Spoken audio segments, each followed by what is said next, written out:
की इस वीडियो में मैं आपके साथ शेयर करूंगी कि वो कौन से ऐसे चैलेंजेस हैं जो कि स्टूडेंट्स को फेस करने पड़ते हैं when they come from their country, like being an international student. जब वो अपने कंट्री से आते हैं, लाइक पाकिस्तान, इंडिया, बांग्लादेश से यूके में आते हैं, तो उनको कौन से ऐसे चैलेंजेस हैं जो उनको इंस्टेंटली फेस करने पड़ते हैं। जैसे ही आप यहाँ पर आते हैं तो आपको सबसे पहले कौन से चैलेंजेस फेस करना पड़ते हैं। मेजर 6 चैलेंजेस जो मैं आपको बता रही हूँ और उनको मैं आपको बताऊंगी कि आपने उनको ओवरकम कैसे करना है। जब आप यहाँ आए तो आप परेशान ना हो, आप जो है वो स्ट्रेस ना लें, आप ये ना फील करें कि अब ये इनका क्या सोल्यूशन निकलेगा। तो मैं आपको डिफरेंट रूट्स बता दूंगी कि उनमें से one of the routes will help you to resolve the issue और रिजॉल्व द चैलेंज। तो वो आपको 6 चैलेंजेस जो हैं और उनके सोल्यूशंस जो है वो इस वीडियो में आपको मैं बताने लगी हूँ। If you are new to my channel then my name is doctor Shamaila Iram. I am a senior lecturer in a UK university.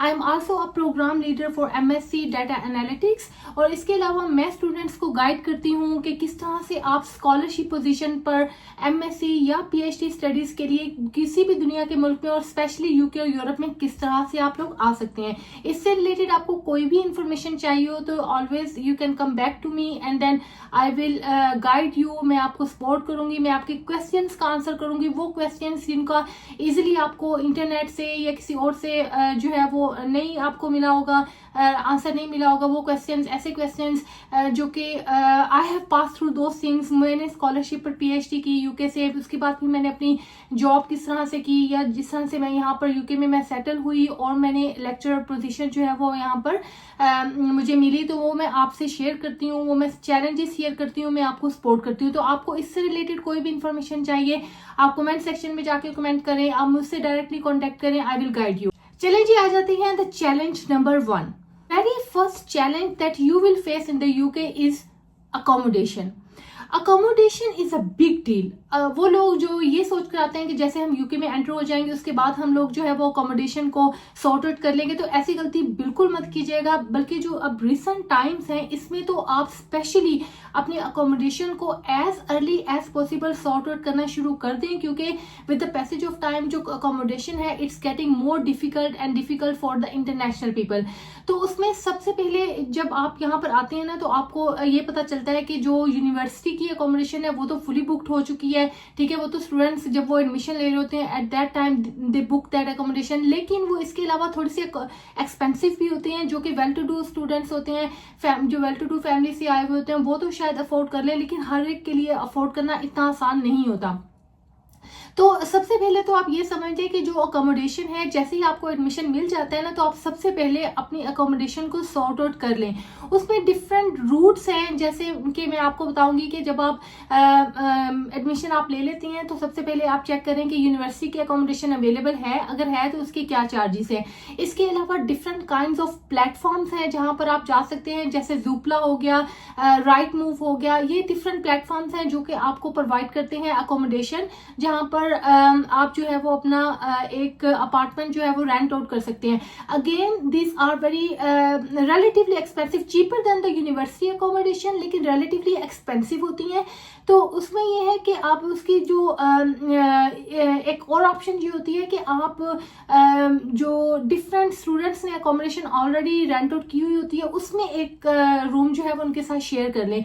उसका क्या तरीकाकार होता है कि आप या तो एक वेबसाइट है जिसका नाम है गमट्री पे जब मैं आई थी तो मैंने अपना अपार्टमेंट खुद जो है वो रेंट आउट किया था। तो मैंने उसका एक रूम जो है later on at the very end of the study मैंने जो है वो रेंट आउट किया था एक स्टूडेंट को, तो वो मैंने गमट्री के ऊपर एडवर्टाइज किया था। वहां से एक स्टूडेंट ने जो कि एक इंटरनेशनल स्टूडेंट थी, उसने मुझसे कांटेक्ट किया तो मैंने वो रूम उसको दे दिया, ठीक है। इस तरह से गमट्री एक वेबसाइट है, वहां पर आप जाकर देख सकते हैं।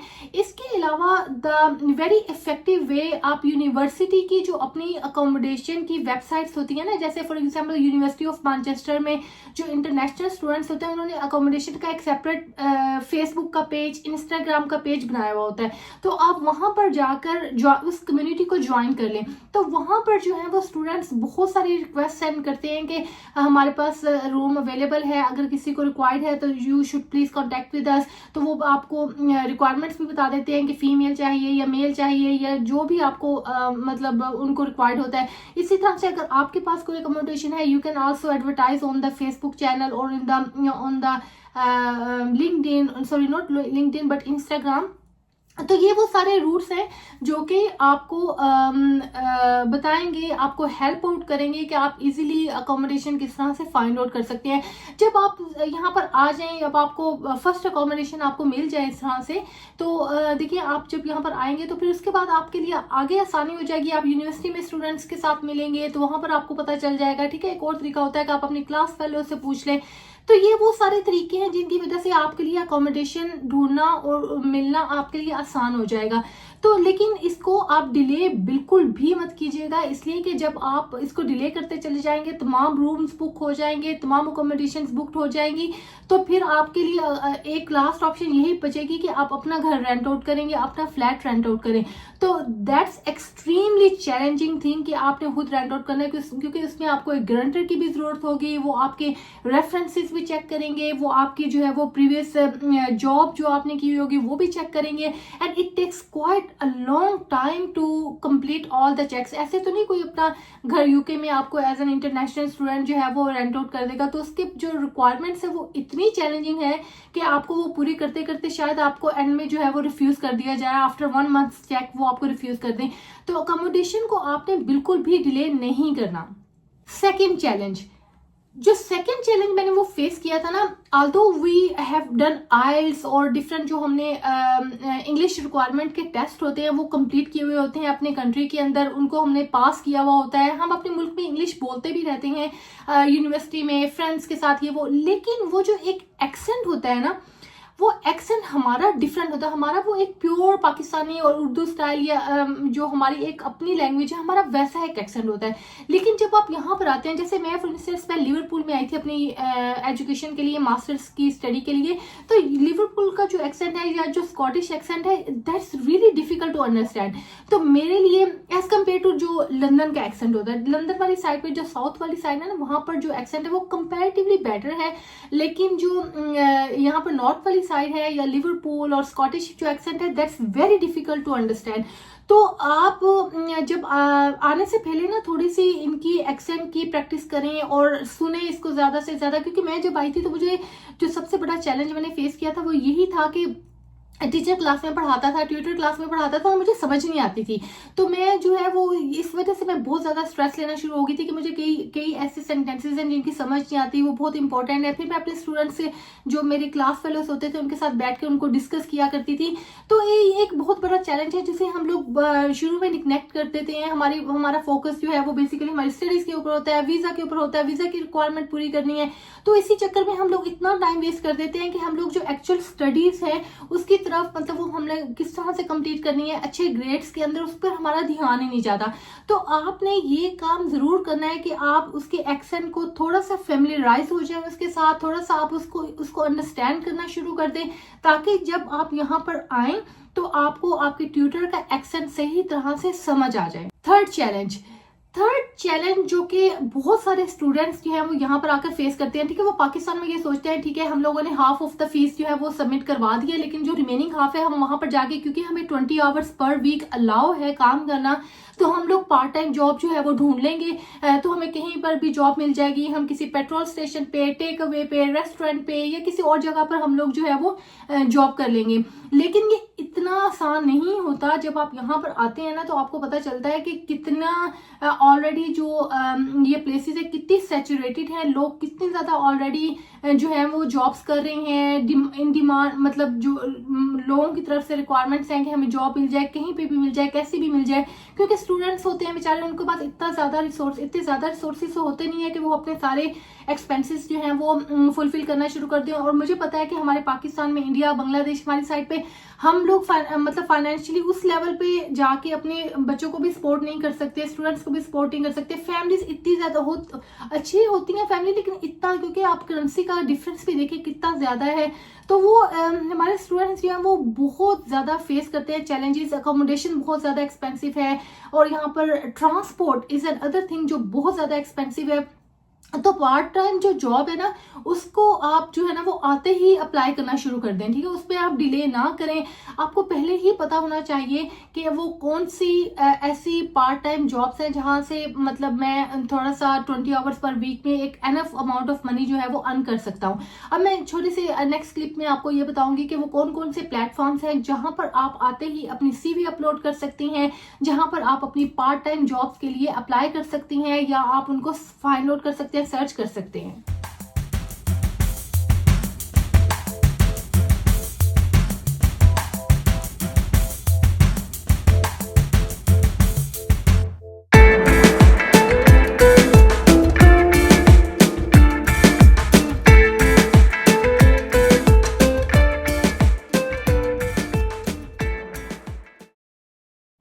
अब आते हैं हम फोर्थ चैलेंज की तरफ। जो फोर्थ चैलेंज है ना वो है फूड से रिलेटेड, ठीक है। हाँ, हम जो लोग हैं, हम जो पाकिस्तान से, इंडिया से या बांग्लादेश से आते हैं ना, हमें अपने जो एक देसी खाने होते हैं और हमारे जो हलाल खाने होते हैं, हम लोगों ने हमेशा वो ही खाए होते हैं, क्योंकि रेडीमेड जो मील है वो हमारी सोसाइटी में, हमारी कम्युनिटी में इतना ज्यादा ट्रेंड है ही नहीं इनका, कि हमारे पेरेंट्स, हमारी अम्मियाँ हमारे घर में मतलब जो है वो हमारे प्रॉपर खाना बनता है, ब्रेकफास्ट बनता है, लंच बनता है, डिनर बनता है, ठीक है। वो हम लोग इतना यूज टू हो चुके होते हैं अपने खाने का कि यहाँ पर आते ही जो सबसे बड़ा चैलेंज आप फेस करते हैं ना, कि वो हम अपने खाने जो ट्रेडिशनल हमारे खाने हैं वो कहाँ से खाएं। हलाल फूड ढूंढना हमारे लिए बहुत ज्यादा मुश्किल हो जाता है। तो उसमें आपको मैं ये बताती चलूं कि आपने जिस भी ग्रोसरी स्टोर में जाना है ना, वहां पर एक छोटा सा सेक्शन बना हुआ होता है हलाल मीट का। फॉर एग्जाम्पल आप टेस्को चले जाएं, सेंसबरी चले जाएं, मॉरिसन चले जाएं, एस्ट्रा चले जाएं, तो वहां पर एक छोटा सा कॉर्नर होगा जहां पे हलाल फूड का भी एक छोटा सा सेक्शन होगा। तो आप वहां से जो है वो अपना अगर आपने खुद अपनी ग्रोसरी बाय करनी है, या आपने मीट बाय करना है, या आपने रेडीमेड जो कबाब बने हुए होते हैं हमारे देसी स्टाइल के, अगर वो बाय करने हैं, तो आप वहां पर जाकर आप वहां उस सेक्शन में ढूंढे, आपको रिलेटिवली वो चीपर वहां से मिल जाएंगे। इसके अलावा लेकिन अगर आपने रेडीमेड मील, जैसे हमारे ट्रेडिशनल खाने होते हैं, बिरयानी है, कोरमा है, इस तरह के जो खाने हैं वो आपको आम जो रेस्टोरेंट्स हैं यहाँ पर वहां से नहीं मिलेंगे। वहां वो आपको प्योर जो पाकिस्तानी रेस्टोरेंट्स हैं या इंडियन रेस्टोरेंट्स हैं वहां से मिलेंगे। तो जैसे मैनचेस्टर की अगर मैं बात करूं तो यहाँ पर विम्सलो है, जहाँ पर बहुत सारी मतलब वो शॉप्स हैं जो सारी की सारी पाकिस्तानी और ट्रेडिशनल जो इंडियन, बांग्लादेशी और अफगानी जो फूड है वहां पर उनके रेस्टोरेंट है। तो चीतम हिल है यहाँ पर। तो आप जिस भी सिटी में जाए ना, तो आप वहां पर देखें एक ऐसा एरिया होगा जो कि हमारे ट्रेडिशनल इंडियन पाकिस्तानी फूड से रिलेटेड होगा। तो आप वहां से अपना खाना पैक करवा के लेके आ सकती हैं, ठीक है। अगर आपको लगता है कि आप बहुत ज्यादा टाइम कंज्यूम करेंगे खाना बनाने में, प्रेपरेशन में, ये वो, तो आप वहां से अपना खाना लेके आ सकते हैं। हम यहाँ के बने हुए खाने, टू बी ऑनेस्ट, मैं तो नहीं खा सकती हर टाइम वो ट्यूना सैंडविच और वो जो मतलब इनके जो सैंडविचेस हैं जो कि ऑफ द शेल्फ आपको मिल जाते हैं, लेकिन कभी कभी खाने पड़ भी जाते हैं। स्टूडेंट लाइफ में इतना नखरा भी अच्छा नहीं होता, टू बी ऑनेस्ट, लेकिन ये है कि हमेशा बंदे का दिल भी नहीं करता कि वो खाए। तो आप अपने मतलब वो, जैसे मैंने आपको बता दिया, ग्रोसरी सेक्शन में जाके आप अपनी शॉपिंग भी कर सकते हैं। इसके अलावा आप जो है वो यहाँ पे पाकिस्तानी स्टोर्स भी होते हैं, इंडियन स्टोर्स भी होते हैं, जहाँ पर आपको ट्रेडिशनल आपके अपने वो जितने स्पाइसेस हैं वो भी मिल जाएंगे, वहां से आप वो ले सकते हैं। तो food is also a big challenge. तो हमें वैसे भी बीइंग पाकिस्तानी, इंडियन, बांग्लादेश, हमारे लिए food is one of the most important thing in our life. तो ये आप ज़रूर फूड से रिलेटेड आपको ज़रूर एक किसी ना किसी टाइम पे आके एक चैलेंज फेस करना पड़ता है। तो वो उसमें डिफरेंट जो मैंने आपको रास्ते बताए हैं, तो they will help you out कि आप किस तरह से अपने ट्रेडिशनल खाने खा सकती हैं और जो है ना अपनी लाइफ को एक मोनोटनस लाइफ बनने से बचा सकती हैं, और आपको पाकिस्तान की इस तरह से याद भी कम आएगी खानों के लिहाज से, वैसे तो हमेशा आती ही है। फिफ्थ चैलेंज जो आपको फेस करना पड़ेगा वो है कि आप हेल्थ से रिलेटेड है, ठीक है। हेल्थ रिलेटेड चैलेंजेस होते हैं, उसमें ये होता है कि अगेन वो फूड से लिंक इस तरह से करूंगी कि यहाँ पर ना जब आप आते हैं तो आप चूंकि शुरू में आपके लिए खाना बनाना, ग्रोसरी शॉप्स ढूंढना और अपने लिए मतलब ग्रोसरी शॉपिंग करना और घर में खाना बनाना, it's kind of a difficult thing ना। तो आप क्या करते हैं कि जो मतलब जो ग्रोसरी स्टोर्स होती हैं like Astra, Tesco, Morrison, Sainsbury, वहां पर ना रेडीमेड फूड जिस तरह से मिलते हैं, जैसे फ्लेवर्ड योगर्ट हो गया, फ्लेवर्ड मिल्क हो गया, प्रोटीन शेक्स हो गए, इस तरह की बहुत सारी मतलब आपको चीजें मिल जाएंगी और बहुत इजीली आपको अवेलेबल हो जाएंगी, और वो बहुत डिफरेंट और बहुत ही डिलीशियस बनी हुई होती हैं, बहुत ज्यादा टेस्टी होती हैं। तो शुरू शुरू में आप करेंगे कि चलो मैं ये योगर्ट खा लेता हूँ, फ्लेवर्ड मिल्क पी लेता हूँ, चॉकलेट मिल्क जो है वो पी लेता हूँ, उसकी बोतल ले ली, ये ले लिया, वो ले लिया, तो इससे आप बहुत जल्दी कैलोरीज जो है वो गेन करना शुरू कर देते हैं, आप वेट गेन करना शुरू कर देते हैं, और weight is directly linked with so many health related issues, stress से रिलेटेड है। तो आपने इस चीज का भी ख्याल करना है कि आते ही आप इस तरह के फूड जो है उनको अवॉइड करें, अपना फूड खुद प्रिपेयर करें, और जो ऑफ द शेल्फ चीजें मिलती हैं उनसे कभी कभी खाने में कोई मसला नहीं है, जैसे मैं पहले ही बता रही हूँ आपको, लेकिन उसको अपना पार्ट ऑफ लाइफ ना बनाएं, क्योंकि आप फिर बहुत जल्दी जो है ना वो हेल्थ रिलेटेड आपको इश्यूज आना शुरू हो जाएंगे, और अपने आप को आपने हेल्दी रखना है। That is also very important for the students के वो अगर हेल्दी नहीं होंगे तो वो अपनी स्टडीज किस तरह से कंप्लीट करेंगे। तो ये एक और चैलेंज होता है जो आपको फेस करना पड़ता है, लेकिन आपने उन अगर आप कॉन्शियस होके अपनी ग्रोसरी शॉपिंग करेंगे, अपने फूड के ऊपर आप अपना प्रॉपर ध्यान देंगे, अटेंशन देंगे, तो आप इस तरह के चैलेंजेस से बहुत आसानी से बच सकते हैं। 6th चैलेंज, अच्छा एक और चैलेंज जो हमारे स्टूडेंट्स बहुत ज्यादा फेस करते हैं ना, वो ये है कि they are less engaged with their tutors. अब वो ट्यूटर आता है, ठीक है, और वो अपनी कंप्लीट करके अपने जो भी अपना लेक्चर होता है कंप्लीट करता है, ठीक है, उसके बाद वो पूछता है कि अगर किसी को कुछ पूछना है तो वो पूछता है, तो वो उसके बाद वो चल जाता है। हमारे जो स्टूडेंट होते हैं जो हमारे मुल्क से आते हैं वो बड़े हेजिटेंट होते हैं उनसे कोई क्वेश्चन करने पर, उनसे डायरेक्ट इंगेज होने में, तो हम लोग बहुत रिलेक्टेंट होते हैं, वो क्या सोचेंगे। एक तो वो यहाँ के ब्रिटिश होते हैं, ना भी ब्रिटिश हो तो हम थोड़ा सा रिलेक्टेंट फील करते हैं उनके साथ इंगेज करने में। तो ये हमारी बहुत बड़ी हमारे स्टूडेंट्स की गलती होती है। प्लीज ऐसा मत कीजिएगा जब आपका ट्यूटर क्लास में आता है, and they really feel happy जब आप उनसे कोई क्वेश्चन पूछते हैं या आप उनके साथ इंगेज होते हैं, वो they you consider you one of the most engaging student in the class. और इसके अलावा उनको ये भी पता चल जाता है जब आप उनके साथ इंगेज होते हैं, उनके साथ बातचीत करते हैं, उनको पता चल जाता है कि ये एक पढ़ने वाला अच्छा स्टूडेंट है, वो आपके ऊपर और ज्यादा फोकस करता है, आपका नाम उनकी डिक्शनरी में आ जाता है, ठीक है, तो आपका उनके साथ एक डायरेक्ट लिंक बन जाता है। कभी भी अपने ट्यूटर से बात करने में रिलक्टेंट फील मत कीजिएगा। आप आए, जैसे ही आए, आपको लगता है ना ये छोटी सी बात है मैं क्या पूछूं, आप वो भी पूछे उनसे, क्योंकि उनका एक्सपीरियंस बहुत होता है। आपसे पहले कितने सारे ऐसे बैचेस आ चुके होते हैं जिनको वो पढ़ा चुके होते हैं, तो किसी ना किसी स्टूडेंट ने वो क्वेश्चन, वो चैलेंज उनके साथ डिस्कस किया हुआ होता है, उनको उनके आंसर्स पता होते हैं, ठीक है। तो आप ने आते ही अपने जो ट्यूटर्स हैं, जो आपका कोर्स लीडर है, जो आपका मॉड्यूल लीडर है, कोर्स लीडर होता है जो पूरे कोर्स को लुक आफ्टर करता है, मॉड्यूल लीडर होता है जो एक स्पेसिफिक सब्जेक्ट को जो है वो लुक आफ्टर कर रहा होता है, उसका लीडर होता है। तो आप कोर्स लीडर के पास जाए, आप मॉड्यूल लीडर से बात करें। इसके अलावा आपको एक पैट जो पर्सनल एकेडमिक ट्यूटर होता है वो भी आपको असाइन किया जाता है, हर यूनिवर्सिटी में होता है, आप उसके साथ इंगेज हो। At least 4 to 5 meetings in a year आप उनके साथ कर सकती हैं। आपको कोई भी चैलेंजेस होते हैं पर्सनल लेवल पे भी, अगर आपको कोई चैलेंज है तो आप अपने पर्सनल एकेडमिक ट्यूटर के साथ उसको डिस्कस कर सकते हैं, ठीक है। तो ये एक बात है जो आप अपने साथ लेकर आइएगा कि मैंने अपने टीचर से भागना नहीं है, मैंने उनके पीछे भागना है, ठीक है, मैंने उनसे पूछना है, मैंने अपने सारे प्रॉब्लम्स उनके साथ डिस्कस करने हैं, उनके साथ मैंने अपनी स्टडीज से रिलेटेड चैलेंजेस भी डिस्कस करने हैं, अगर अकोमोडेशन से रिलेटेड है वो भी आप उनसे पूछ सकते हैं, ठीक है।